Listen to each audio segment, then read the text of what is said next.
Komitmen berdoa.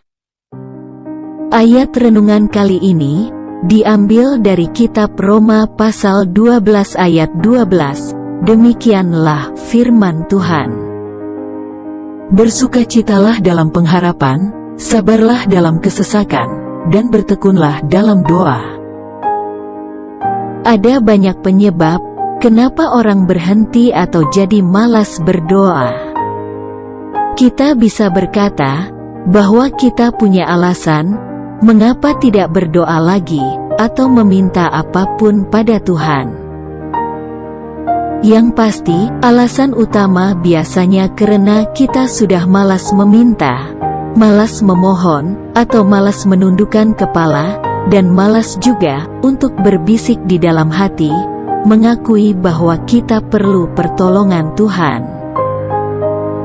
Bukan karena kita tidak percaya, bukan karena kita memberontak kepada Tuhan, hanya sekedar alasan malas saja.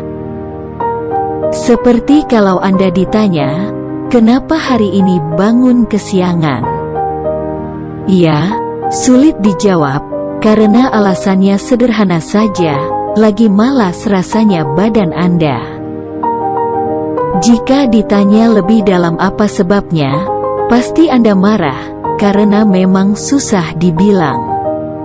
Kita sendiri tidak tahu kenapa bisa begitu, hanya malas saja. Jika melihat anak Anda agak malas bangun pagi untuk sekolah, Anda menggunakan segala cara untuk meyakinkan dia betapa pentingnya bangun pagi-pagi untuk siap-siap ke sekolah. Kita mulai bilang bahwa sekolah itu demi masa depan, atau bahwa rajin akan membuahkan hasil di masa depan, dan lain sebagainya, tetapi tetap saja anak Anda malas bangun pagi. Lalu apa cara dan obat khusus untuk menghilangkan kemalasan berdoa? Salah satu obat terhadap kemalasan berdoa hanyalah keputusan untuk berdoa di pagi hari. Hanya keputusan sekali, lalu tekad untuk menjaga kebiasaan itu tiap hari. Tanpa rasa, tanpa pertimbangan panjang, tanpa perdebatan pikiran, tanpa diiming-imingi keuntungan.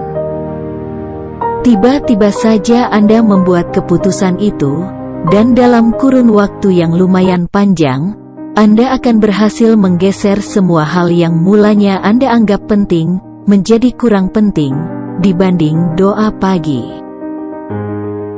Ada yang bilang, itu disebut sebagai pekerjaan Roh Kudus, yang membuat seseorang mempunyai tekad, yaitu tekad yang dapat menggeser hal-hal lain menjadi hal kedua setelah doa pagi.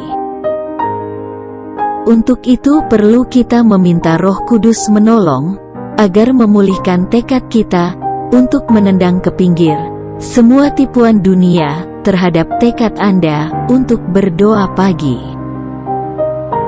Tak ada ukuran berapa lama kita berdoa, karena kita tidak bertujuan untuk menciptakan Farisi modern. Yang ada adalah tekad untuk memulai setiap hari dengan terlebih dahulu bersekutu dengan Tuhan. Nasihat Paulus kepada jemaat di Roma, agar mereka bertekun berdoa. Sebuah nasihat yang singkat dan sederhana, tetapi perlu komitmen yang kuat untuk terus mengerjakannya. Mari miliki komitmen yang kuat untuk meluangkan waktu, berkomunikasi dengan Tuhan dalam doa, terhubung dengan Sang Pencipta di hari-hari yang kita lalui, di waktu yang Tuhan beri kepada kita. Amin.